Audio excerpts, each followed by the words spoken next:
Gab. All right, so this is where we're definitely going to be choosing what our clan is. If you want to read this whilst I set something up, that would be super cool. Perfect. Every vampire is reborn into a bloodline that some scholars and cultists believe to be a direct lineage leading back to a progenitor of the biblical age. Progenitor. Oh, thank you. I was like, I don't know how to say that. It's all good. Cain himself. Clans have formed around the bloodlines, each possessed of certain gifts. These abilities are passed on from sire to child, always marginally diluted. The further the generation is removed from the clan's founder. You didn't choose the clan you were brought into, but you adapted well enough over the decades, mastering the abilities of your clan to the best of your ability. Corliss has seemed pleased with your progress, and when Corliss is pleased, you slumber more soundly. The effects of these disciples may now be read on your stats page.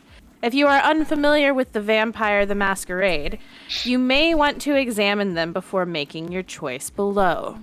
Choice number 1. I am of Clan Venture, precise and businesslike, intelligent, strong, and intimidating. Disciples are dominant, fortitude, and presence. So these choice number 2. I was just going to explain. Disciplines are essentially your vampiric superpowers, essentially. But yeah. Go ahead. Choice number 2. No, you're good. I am of Clan Toreador. Is that how you would say that? So it's Ventru and then Toreador. Toreador. Okay. An artist and socialite with an eye for detail. Disciplines, aspects, clarity, and presence. And option number 3. I am of Clan Nosferatu. A powerful monster able to pass through the shadows without a trace. My pet rat can act as a spy. Disciplines, animalism, obfuscate, and potence. He's good. It's like a vampire, at least in terms of the cinematic world, right? So yeah, and it's actually been made a couple of different times. I would say technically Dracula would fall into Clan Nosferatu. People might disagree with that, but I would agree with that. Monstrous looking. But the thing about the Nosferatu is they tend to be, ironically, the most, from what I remember, they tend to be much more humane or in touch with their humanity, because they have the time to suffer, where most vampires have the ability to be so powerful that they, humans are just sheep. They're just things that you eat, right? You don't really think of them, or you ought not to think of them too highly. Well, so hey, let's go ahead and make a poll. I'm totally willing to pick any of these. This will wildly change the game, whatever we choose. So, but I think it's really fun to have everybody give her a shot. So 1, 2, and 3. I'm gonna give a minute for this one. Okay. What shall we be? Clan Venture, precise, businesslike, intelligent, strong, and intimidating. With dominate, which is kind of like Jedi mind trick kind of thing. Fortitude, which I believe is just you're just tough as hell. And presence, I believe, is just something weird about presence. It's been a while since I've played Vampire the Masquerade. I'm trying to remember what that ability is. The second video for Clan sounds like the typical seductive vampires that play with their food. Absolutely. Yeah, they're definitely they're also very picky, but their powers are very interesting as well, because they are a lot about social control in such a way that is, I wouldn't say much more overt, but they're subversive kind of thing, which is really interesting. Well, yeah, Clan Nosferatu, they're sneaky bastards. So. And they can also control animals, which is really a neat, classic, vampire concept too, right? Yeah.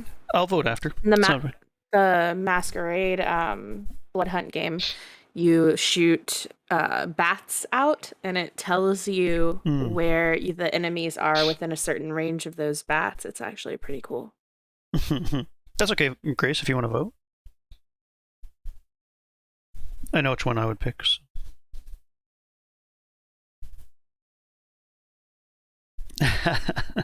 All right. I would have picked Clan Ventrue just because I know like that level of. It's kind of a stereotypical thing to take in terms of like, if you want to move ahead in the actual hierarchy of power, it's very easy to do with Ventrue. Although you're up against a lot of other people who are trying to vie against you for power as well. But yeah, I'm fine with Toreador. I think it's a really interesting, clan. I don't think I've ever played a Toreador before though, so that'll be interesting. Auspex, celerity, and presence. I believe celerity means you can go really fast, like you got super speed kind of thing. Auspex, I think it's like, is it clairvoyance? We'll learn. It did say you could go into the stats here, right? So we do have a sheet. That's what it said. Mm-hmm. Let's take a look anyway. We will pick Toreador for sure. So we haven't chosen anything yet, but we do have a few categories here. Oh, we have one in satisfied to hunger. Wow, we're hungry. Interesting. So that affects our ability to withstand any sort of like temptation. If we're hungry, then we're like more monstrous or tend towards acting more monstrous. Our personality currently is 50-50 all across the board between ruthless and cordial, subversive and loyal. So that's pretty simple personality. Some of the other games have like quite a bit. Like have like 8 different traits or something like that, which is really interesting. So our current physical attributes are 20% strength, 20% dexterity, 20% stamina, charisma, manipulation, composure. Composure? I don't feel like that was a stat. I think it was wits. Oh no, wits is mental attribute. What was the other social attribute? Anyway, sorry, I'm thinking of the old Vampire the Masquerade D&D type game. Intelligence, wits, and resolve. So basically, we're even across the board. That's actually that's actually normal to above average human ability. Essentially, you can get to the point where you're like jacked up with craziness. So far, we have 50% in Seneschal Corliss, which is the second in command. Luca, haven't met him yet. Jordan, the redheaded guy. I assume it was a guy. I made it like it was a guy. Gerard and Kui. So Kui was the mortal sheriff, I think. Or at least if it was a sheriff. Gerard, that was the Nosferatu, correct? I think, yeah. Oh, wow, they actually give you all the information here. Okay, well, let's just go through what we've got so far. Let's go with clans and disciplines. When this stuff comes up, we'll come back and unveil and explain that a little bit more. And I can kind of do it off the cuff. I know a decent amount of the Vampire of the World. I'm much more comfortable with the werewolf part of White Wolf's system of the World of Darkness, and the changing breeds are really interesting to me. And of course, my whole character, as you might or might not have noticed, is somewhat of that kin. Okay, let's take a look at clans. Do we just want to read what we have available to us, or do we want to read the whole thing? I don't mind either way, personally. Maybe let's read the one that we have. Sure, let's just do Toreador sounds. A clan of artists and innovators, Toreador kindred are one of the pillars of the Camarilla. They revel in their passions, repelled by the ugliness of the mortal world around them. They are often keepers of Elysium, the arbiters of social currency and grace. Their unnatural powers of persuasion and perception take them a step above the competition, and when such subtle tactics fail, they can fight or flee at supernatural speed. So yeah, definitely like the hierarchy or the backbone of the social world of the vampires from like a fancy one. I'll read the other two just because I'm curious what I like that one that says warlocks and sorcerers. Yes, Tremere is definitely the blood sorcerer. They use blood to cast magic, and they're pretty nasty. Why don't we get to be them? I want to be them. You'll have to play a real game of Vampire the Masquerade, I guess. Although I wonder if you can play Tremere. I don't think you can play Tremere in Bloodlines. Can you? The first one? I don't I don't remember. It's been a while. So Ventrue, one of the other choices we had was call them Blue Bloods or the Clan of Kings, and you won't be far from the truth. If the Toreador are the face of power, Clan Ventrue are the ones behind the curtain pulling the strings. Their mental powers allow them to control the flow of money and politics from behind the veil of the Masquerade. If I were a classic monster, I'd be Frankenstein. Nice. Well, you mean Frankenstein's monster, because Frankenstein was the creator. Correct. A common misconception. Fair, yes. I feel like I'm a weird byproduct of science and big scary. That's fair. Nosferatu, of course. I mean, again, we've sort of gotten a good handle on them, but hideous and powerful monsters, members of Clan Nosferatu, are stricken by a powerful curse upon their embrace. The majority are deformed in inhuman ways, although the curse manifests differently for each kindred. They exude an aura of fear that makes keeping themselves a secret from the mortals quite difficult, leaving them with little choice but to survive in the sewers beneath their city domains. Despite these obvious disadvantages, the sewer rats have thrived within the Camarilla as everything from the hideously powerful juggernauts to information brokers. They can disappear without a trace through the shadows and speak to whatever animals they find living in the depths. So you can imagine the polarized challenges and benefits of all that. Mm-hmm. Okay. Let's look at... we can come back to the other clans as they pop up just to get an idea of what that person, the new character we're introduced to, what that person's background kind of is. But disciplines are your essential vampiric powers. Each clan has more specific ones here and there. So, correct me if I'm wrong. We had Celerity, Auspex, was it? And was it Dominate? Dominate, probably. No, Dominate was the other one. Was it Presence? I think. Yeah. I think it was Presence. So Auspex enhances your senses, including your ability to detect other kindred's auras and sometimes even tell if they're lying. All right, that's pretty cool. Pretty cool, yeah. So kind of like a heightened, like a vampiric empathy almost. Celerity, wow. Greatly enhances your speed, dexterity, and fighting ability. Can be used to move so fast that you could be missed in the blink of an eye. That's, I gotta say, that's just a little sexy. Nothing wrong with that. Yeah, just like, that's like a instant Batman, right? You just poof and you're gone. Mm-hmm. It's like, well, where the hell did you go? Yeah. Presence. The Swiss Army knife of any socialite, Presence allows its users to influence the people around them, whether by enchanting them into desiring nothing more than your pleasure, or causing deathly fear. Unlike the Dominate discipline, Presence does not allow you to turn your victims into mindless thralls. Okay, so this is more... That. It's a difference between influence and imposing your will, kind of thing. Right. It's cool. Right. I like that. Yeah, I think those are all interesting abilities for sure. Let's see here. I think everything else looks... I mean, I think I can kind of go through these quickly afterwards. Or like when they come up, and then if we want to go through something more specific. As it applies. That way it makes sense with it. Yeah. We'll let it unfold a little bit more naturally. We'll do this in an elegant way, you know? We are, after all, Toreador. All right, let's do it up. If you would like to continue on. Poseur? Is that how... I don't know any French. Is that how you would say that?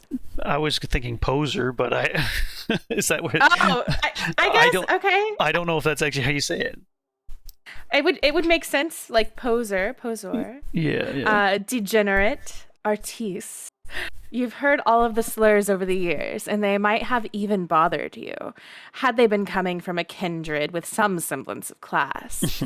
Eden Corliss had groomed you for a high-ranking position since the moment she drained the life from your mortal body, training you in everything from the fine arts to the arguably higher art of social influencer. Corliss is drop dead gorgeous, and from the moment she walks into the room, even the most languid blood stirs within undead chests. As her child, your behavior reflects on her capabilities, and failure is simply not an option. Angelus, wait, is that Jordan's a guy, so I guess that would be you. Angelus? Okay. Jordan asks, watching you quizzically. Sheriff Key has paused behind Bouchard to watch you in obvious impatience. Jordan was right, of course. Your sire surely did her homework before sending you out here, and she's put too much work into you to send you into a trap unaware. That can only mean something has changed, and the Anarchs are on the move. Perhaps making some kind of power play. It's up to your band to stop them before they can threaten your prince's domain during his absence. You shake your head and try to focus on the matters at hand. We might not be able to take them head on if they're guarding the entrance. You whisper, index finger tracing the curved trigger of your Desert Eagle, a gift from Corliss that you've only recently reacquainted yourself with. The gun feels alien in your grip, but you're certain that your training will kick in if it comes to that. A briefing said the ward's quarters are in the back of the factory. Maybe we could cut around. Key motions for the rest of you to shrink as far back into the shadows as possible, while a path forward is deliberated. He sets down a heavy gasoline can, and you can hear the liquid inside sloshing back and forth, yearning to be set alight. Long black hair frames the eagerness of his face. He would be considered good-looking as Nosferatu go, but even then, there's something unsettling about him by mortal standards. Something impossible to place a finger on. I'm not sure if I agree with your sentiment, Angelus.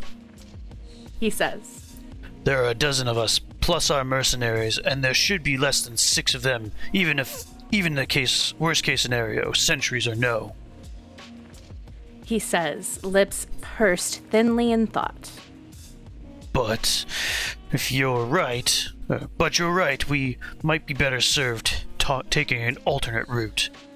Destroying Ward will be significantly more difficult without the element of surprise. You haven't met him before, trust me when I say that. Like most of the rabble, he's not to be trifled with. And don't forget the most important thing. Once he's incapacitated, we'll need to let the fire do the rest. That way there's no coming back. Oh my.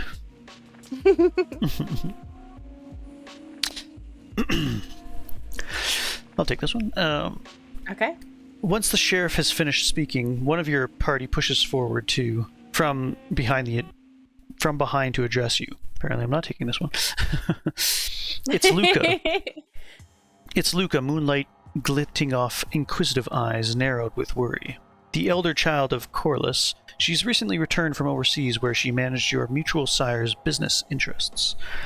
Despite barely knowing each other, she's taken to you with what seems like genuine enthusiasm, greeting you as a long-absent sibling. Her hair, which you swear is a different color every time you see her, has been dyed dark blue for this occasion. She wears tight, form-fitting clothes that stand in stark contrast to the other kindred in the raiding party. But if she's anything like her sire, you doubt her dubious choice of attire will hinder her ability to fight. I've run the numbers, she says in a barely audible whisper. The intelligence reports show that there shouldn't be more than 6 anarchs in the city at the moment. All the others we've been tracking have shown their faces around Montreal within the last few nights. They could have made their way here by now, at least in theory, but my eyes and ears in Quebec are certain they haven't left. That settles it then. Kui says decisively, sorry. It's okay, it's okay. No retreat. We're doing this. Angelus, he grabs your full attention. Nests of anarchs infiltrating our prince's domain without his knowledge or blessing are a cancer to the Camarilla. Is a cancer the Camarilla has seen again and again. And it's only gotten worse since so many in the Bruja and the Gangrel clans defected to join them. If we leave them here to fester, they're a masquerade breach waiting to happen. The Masquerade. The one set of rules almost all civilized kindred can agree upon.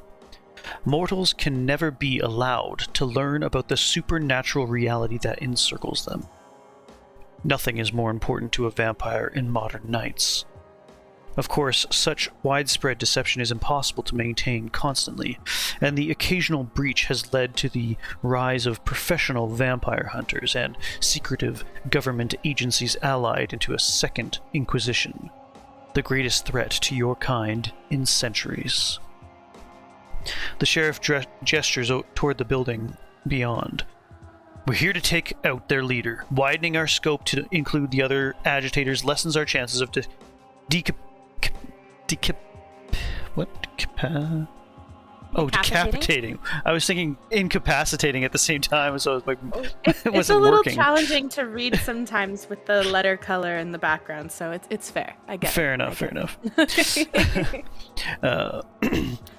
Decapitating the beast.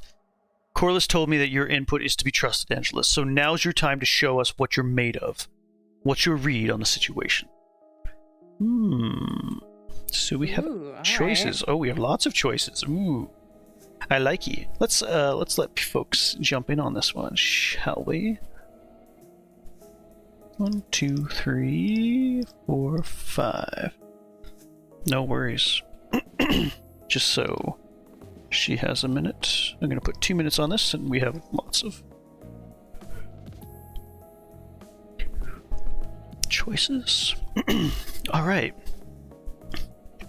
So, choice number 1 pulls up. Using my vampiric gifts, I can drastically heighten my senses to survey the field. We should cut around behind the old factory, stealthily avoiding the sentries. We have a job to do, and we can't risk losing our primary target. The anarchs are a threat. I say we charge and slay them all as quickly as possible with overwhelming force. Left unchecked, any of them could bring ruin on the city in Prince Arondel's absence. We need to take them all out, but we should do it quietly.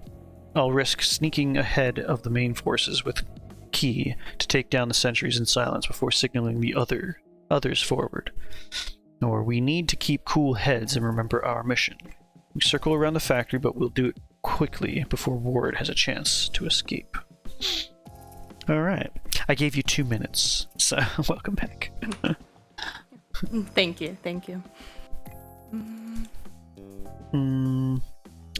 I'm kind of thinking... What are you leaning toward? I'm thinking... So I should note that using your vampiric abilities does drain you of energy that you need blood to replenish. And so my mind is kind of thinking to the character sheet, like from a strategic point of view, is like, okay, well, we're hungry already. If we use more blood to activate our abilities, we're probably going to be even more hungry or like prone to things. But at the same time, you have a decent pool to start with, so it's not like we're totally drained or anything, so it's not like completely dangerous. So I do think the smart thing would be number 1 personally. More information is always better, especially if you can get it like right now. There's a reason why surveillance cameras exist. So yeah, I think everybody agrees. Sweet. Let's just do our Om moment. If you want to continue. You're counseled, Bouchard and Key, to be silent for a moment and close your eyes. Close your eyes? Wow. Nice. Close your eyes. Eyes wide open. Channeling your blood into your senses of perception. You open them again, and while the construction site hasn't technically changed, myriad new elements of the topography stand out that you had previously been unaware of. You imagine it's not all that unlike a blind man miraculously able to see for the first time. You scrutinize the factory where Bouchard had noted the sentries, immediately spotting at least 2 more humanoid shapes lurking deeper in the shadows. There are 2 more sentries. Oh, sorry, that's you. I apologize. There are 2 more centuries. You whisper. He curses. Not only that. You continue. The ones in the dark have guns, too. There's no question, then, Luca says, arms crossed as she peers in the same direction, likely utilizing the same gift as you. We have to go around and catch them by surprise. Bouchard glides over to you, his steps almost silent, even to your enhanced senses, although the stench of the ancient sewer rat is enough to make you feel ill. Look for heavily trod areas, away from the obvious entrance, a side door or escape vector. You'd noticed it even before he spoke. A small door of corrugated metal, blending in almost perfectly with the rusted wall of the decaying building. The area immediately outside it had been disturbed by multiple sets of footprints, and you'd guess it was recently. You tell the old Nos what you see, and he nods thoughtfully before passing the info off to Key. We should use the hidden door, Luca says, and you can tell she sensed it too. I mean, they could have sentries anywhere, but they're least likely to expect us coming this way, and it's closer to where the report says ward chambers are. It would be stupid to waste our time attacking from the front. This is the smart option, don't you agree? Option number 1. Luca is right. We can't get carried away and rush in. Taking the side door is the only smart choice. Option number 2. The hidden entrance could be a trap. The Anarchs are a danger to us all if left unchecked. We should charge in and destroy them all. Or option number 3. The hidden door is too much of a gamble, and we should circle quietly behind the factory, attacking them from behind. So yeah, I'm like I said, toward number 1. I think 1 is correct. Again, like, so one of the nasty things about Vampire the Masquerade, although not as bad as if you ever play Shadowrun. If you ever play Shadowrun, like, just expect to die. But like a setup like this isn't necessarily straightforward, right? Like, because it seems like they've been tipped off at some level and know that you're coming, somebody in your party might be like pushing you. So for all I know, Luca could still be evil, right? Or like, right. Yeah, because like she's third You in might line, have a essentially. spy. Yeah. So she's essentially Double like agent within the realms. Right. So it's like, okay, well, technically pushing me towards the hidden entrance could be the fastest way for me to like die, technically. So anyway, so I think it's the right thing to do anyway, because I think we're powerful enough, or we have skills enough that if it does get dicey, we can book out of there or beat somebody's face in or whatever we need to do, kind of thing. So I'm not opposed to it. I'm just like, my mind is like, this could actually still be a trap. So it could be, but at the same time, we haven't been given any hint at this point that Luca is possibly a spy, you know? Right. Yep. Anyway, yeah, I think it's and so as I've said, like I won't open it to voting all the time. I think if it's fairly obvious a choice, or I just particularly want this one for whatever reason, then I'm gonna go for it. Ingzel has made a decision. That's right. No. Ever the jester, never the king. Easy. All right, Jester Zell has made a decision. That's right. It's like I am of the court, but not in the court. King Tipsy's not here. I'm sorry. She's there you out go. somewhere. That's right. So That's right. you're taking it. Corliss insisted that I respect your input, but are you certain this is the best course of action? He asked you and Luca. As sheriff, I have several mandates from the prince, including punishing those who flout the tradition of hospitality. These kindred have not only abandoned the Camarilla, but they've infringed on our domain unannounced. The penalty for such a violation is final death. Corliss ordered a blood hunt on Robert Ward, you say. If we get caught up fighting his fodder, he could escape, and all this would be for nothing. It's a fair point, Bouchard rasps. Let's do what we came to do and be done with it. This should be a job for the mercenaries, and I'm growing weary of running about in all this moonlight. Bad for the skin. Key groans, but you can see the indecision in his eyes. Normally I'd override this decision, he growls. But you're correct, Angelus. The Seneschal's orders were clear. We'll avoid the front entrance and concentrate on getting to Ward as quickly as possible. We can't allow him a chance to escape. Luca grins. This will be good. He won't suspect a thing. Nice. He don't know what's coming to him. Alrighty. You want to do this one, or you want me to do it? I can do it, yep. Okay. The rusty corrugated metal bites into the palms of your hands as you shift it gently to the side. It's not so much a door as a makeshift panel to camouflage a hole in the factory wall. Really, but your second sight rarely lies. The entrance was favored by a number of past arrivals. You take your time, the door shifting almost imperceptibly as you gaze into the blackness beyond. Your eyes shift slowly, penetrating the dark and revealing its secrets. What you discover nearly sends you into a panic. Each time your eyes sweep through the murk, they notice yet another sentry, each armed with a heavy rifle held at sling-ready position. You count it a small blessing that each is focused on the front entrance rather than the shadowed breach you entered through. But if you stay there, it's only a matter of time before a stray glance reveals your position. You can feel Luca shift behind you, stifling a gasp when she sees them too. Not far from you, a dim light marks the location of Robert Ward's office, in the exact place your intelligence reports suggested it would be. Closer scrutiny reveals an outline well described by Corliss, a bulky behemoth that could only be the quarry you seek. You move aside as the last of the mercenaries silently enter the building, using hand signals to coordinate their advance.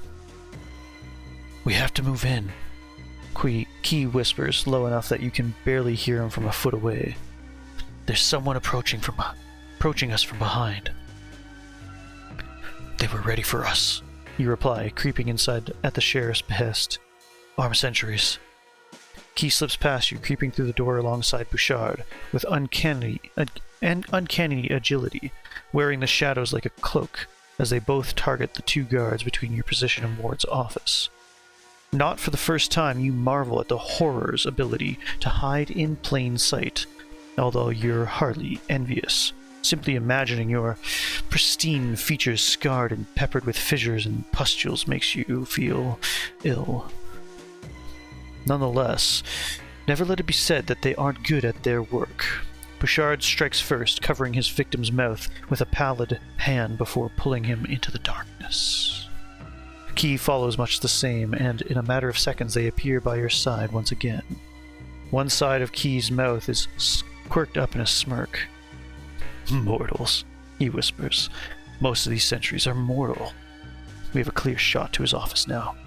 We're not going to get any better chance than this. You approach the office. You're almost to your target, and as far as you can tell, you haven't been detected.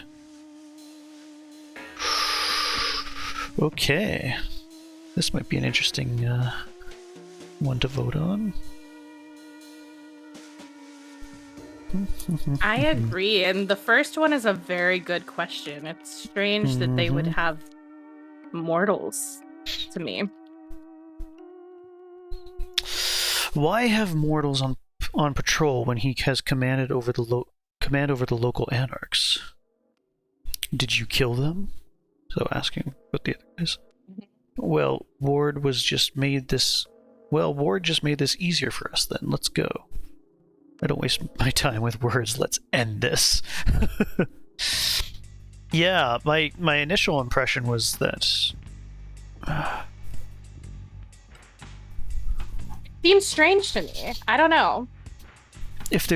So they said that there's only 6 anarchs in the city, which could be true. Here's the problem. Anarchs are all about 2 things. 1, taking down the Camarilla, and 2, revealing to the world that, I think, if I remember correctly, that sort of like the vampiric version of the apocalypse is coming. And so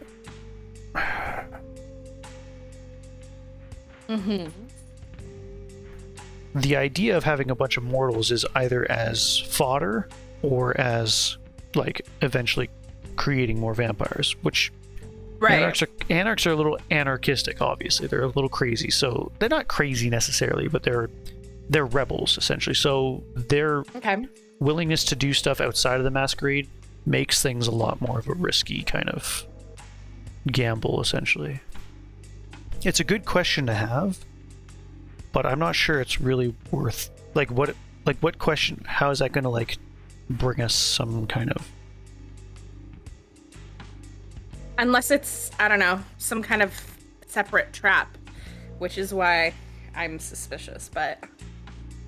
I'm going to go with 4 myself. Okay. Oops. That's a very you choice. It is a very me choice. Like, fuck this shit, I'm out. Ooh. I was thinking that when you were reading it, I was like, the last one's Zell's choice. Like that's a very Zell thing to do. Exactly. It's like, all right, they're dead. Let's go. I'm a little bit straightforward at times. What can I say? Okay, so I didn't get to set this up yet. I really wanted to from my last time playing with Liz, but I do love Dungeons and Dragons, and so I have dice.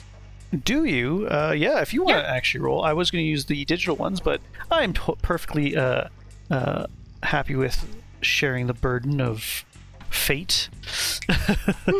And so it'll be, let's go with 1d6, so a 6-sided dice, and we'll do 1 to 2 is choice 1, 3 to 4 is choice 2, and 5 to 6 is choice 4. All right, I'm shaking the dice. Blow on it, Zell. Blow on it for good luck. We got number 1. Number 1. All right, yeah. I mean, it's a good question. It really is not a bad choice, for sure. So. Frontline defense. Front line of defense. Key whispers. Oh, yeah. Okay. Not enough anarchs, and he doesn't seem worried about Masquerade breaches. Just another reason he has to be destroyed tonight. Luca peers out through the darkness. Or it's just meant as a visual deterrent. He might have been hoping we'd see them and decide to back off. Not his lucky night, then. Bouchard rattles. Let's go make things worse for him. So he doesn't. Right. Yes. So he doesn't drown you in 20 milliliters of water in a bathtub. For those who don't know, that's kind of what happened last story we were doing. Yeah, some ghost is definitely powerful.